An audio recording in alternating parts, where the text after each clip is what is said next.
Joining us in the studio to help us dissect the massive football matches that will be taking place this weekend is columnist and football analyst and all-around sports guy, my main man, Rick Olivares. Good evening, Rick. Welcome to Solar Good evening, Sports guys. It's good to be back over here. Yeah, I haven't seen you in a while. Rick. Oh, definitely, yeah. Thanks. I just saw him earlier today, but good to see you again. Okay. Right, yeah. It's always good to be back here in Solar, You know, Rick, we were talking earlier, and we both agree this World Cup has been something else. Definitely, it has been. Yeah. What are your thoughts so far watching the tournament until now? I've been watching this since I was a kid. I followed every 4 years. And I have to say that this is probably and arguably the best World Cup ever. Yeah. And as we head into the quarterfinals, one thing that fans have to know is that the group leaders, those countries that topped all the 8 groups are in the quarterfinals. And to my knowledge and to my recollection, that has never happened before. Every single group leader from A to H has made it through. And 4 of these teams are undefeated. They're 4-0. So if in the group stages we saw a lot of high-scoring matches, once the round of 16 got in, you're facing the best teams out of the 204 countries that participated and tried to qualify for Brazil. Now the scoring is down. We're seeing at least 2 goals, at the most 2 goals per game right now. So that means defense is on a premium right now.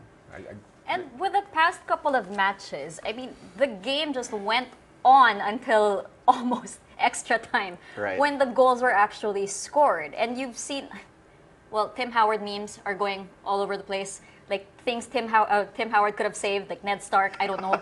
Things like that. Yeah. And it's just like, again, we just saw President Obama calling the U.S. team. When you have something like that happen on the world stage, when you have the U.S., who is not known to be not known to be a soccer fan, getting into this World Cup that much, and then you have so many things going on, like Spain is out, Portugal is out.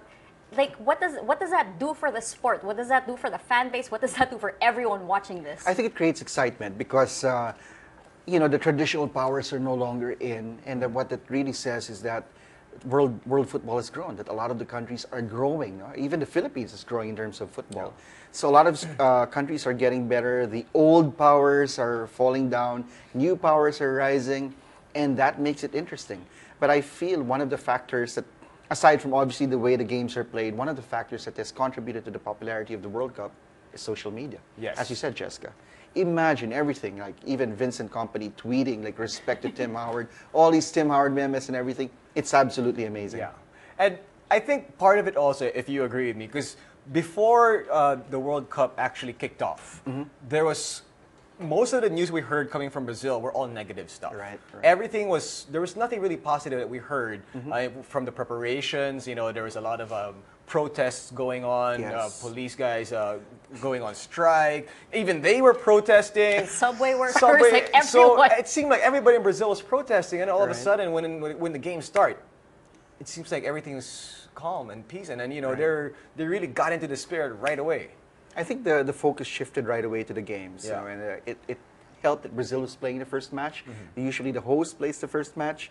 And then we were treated to that magnificent Spain-Netherlands match. Well, not magnificent for those who root for Spain, but for everyone else because, like, wow, Spain's vulnerable. Yeah. So you couldn't have asked for a better start to the World Cup than that. Yeah. Speaking of the matches, of course, later we have 2 former World Cup champions. Tomorrow. Tomorrow? Technically, 2 days from now. Saturday early morning. I'm so confused with Saturday this early morning. I haven't slept since the World Cup started, so forgive the lapse in. But you have Germany and France facing each other. Let's talk about this one first. Okay, Germany and France, 2 former champions. Okay, first of all, the history between these 2 countries. Not even just talking about sports, but just the history between these 2 countries makes it already, a lot of nice subplots there. But the way these 2 teams have been playing in this tournament has been spectacular, and they're facing each other in the next match. Definitely, as you alluded to those wars that they fought. Now they get to sell it on a football pitch right now. But the thing is, for France, they've been a surprise considering what happened in South Africa, where they went on strike, they never got out of the group stage, and they never even scored a goal. So it's a revelation for them. And considering that they don't even have some of their best players in the lineup. Samir Nasri is conspicuously absent. That Man City midfielder who helped them to a second Premier League title is not even on that team. But this is how Didier Deschamps feels about his team. That this is the team that is going to get France to move forward. They've been playing exciting football, but they've not forgotten their defense. They're pretty good on defense. Yeah. But Germany, wow. Yeah. They have to be, for me, maybe the toughest team right now in the World Cup. Does France stand a chance against this German side? Oh, definitely.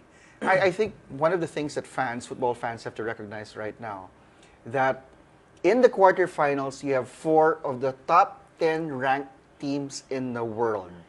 And then there are other 3 teams that are in the top 20. Only one is in the lowest seed is Costa Rica, number 28 in the FIFA rankings. Yeah. So they're like, wow, how did they get here? But they're really good. Yeah. So what we're going to be treated in is for some really fantastic football. But mind you, defense will be a premium, especially when it comes to Germany. They've been vulnerable in the back, but that's for the very reason that they're playing a more attacking type of football. France is a little different. They're a little more defensive. So it's going to be offense versus defense right here. All right. So we're going to be talking about Brazil against Colombia. Colombia when we return. Oh. And of course, read replies to our Twitter topic of the night. This is a Solar Sports Desk. Keep it here. Still here with Rick Olivares, and now we're going to be talking about Brazil going up against Colombia. Colombia, a great surprise in the tournament so far. Yep, definitely. They were one of the few teams that were undefeated heading into the quarterfinal stage. And for Brazil, I noticed earlier that you talked about Neymar saying that there's no pressure for Brazil. Definitely, they have to be concerned. Yeah. But he's never going to admit that. Yeah. But if you look at it, Brazil has not played well at all. They're saying that it has been said that Brazil has been a late starter. You know, they get better as the tournament goes on. We're not seeing that right now. However, they do have that massive home crowd support in favor. That will help them against Colombia. But Colombia, these guys are motivated by something else. Yes. Something that dates back to about 20 years ago. So these guys are going to make that push. Not only do those players have motivation, but their head coach, Jose Peckerman, Yes. one of the 2 Argentine coaches left in this competition, has a lot of motivation after what happened to him in 2006 in Germany. So Brazil is in for a fight. So what does Colombia have to do in order to get an upset? Because I wouldn't really consider it an upset right now. But to get this upset against Brazil, what do they have to do? Well, right now, if you look at the way Brazil plays, Fred has been mostly very ineffective up front for them, playing that 4-2-3 formation, 4-2-3-1 formation of theirs. They've relied heavily on Neymar. Yes. What squads like Mexico have done, they've tracked him really well. They've put 2 guys on him, forced him to give up that ball because Hulk on the wings, on the flanks, has not also delivered. There are a few guys who are very consistent, but Oscar wasn't didn't play well in the last match. Oscar, Paulinho, Neymar, and their defenders. But Dani Alves has been sort of like missing for them. They've not hit their stride. It could happen in this game, but Colombia is a fantastic defensive team. They're undefeated. While Brazil has one draw to their name. Yeah. But you know what Colombia will have to do to eke out a win here is to really make sure that Neymar doesn't get his shots. You know. You mentioned that Brazil is leaning heavily on Neymar, and we've Yes. seen this in certain teams. We have Argentina on Messi, Yes. who, if it weren't for Di Maria, then things could have been very different. And now you have Brazil leaning on Neymar. Can these teams sustain that kind of play, though? How far can that get them? I think the coaches at this stage know that they need to get the other players untracked. Hulk has been not that impressive, more so with Fred. They need to lift their games because if they attack much better, that'll ease the pressure off Neymar. Okay. The thing is, the other players are not doing their jobs, so that's why you've been seeing changes. They've learned to watch Oscar, who's been making things happen. But once he got guarded, the others did not step up to the plate. So it's going to be like that, even for Argentina. Right now it's just Mascherano who's just been, fielding those passes up front. But when you have Messi going down trying to bring up that ball, there's something wrong with your offense. Yeah. Absolutely. Now, earlier we asked you for your predictions for the weekend's World Cup games, specifically the France versus Argentina and, of course, Colombia. France versus Germany. Thank you very much. France versus Germany. And, of course, Brazil going up against Colombia. This is what happens when you ad-lib. Here are some replies we got via Twitter. From Christian Dale. Batman, is that you?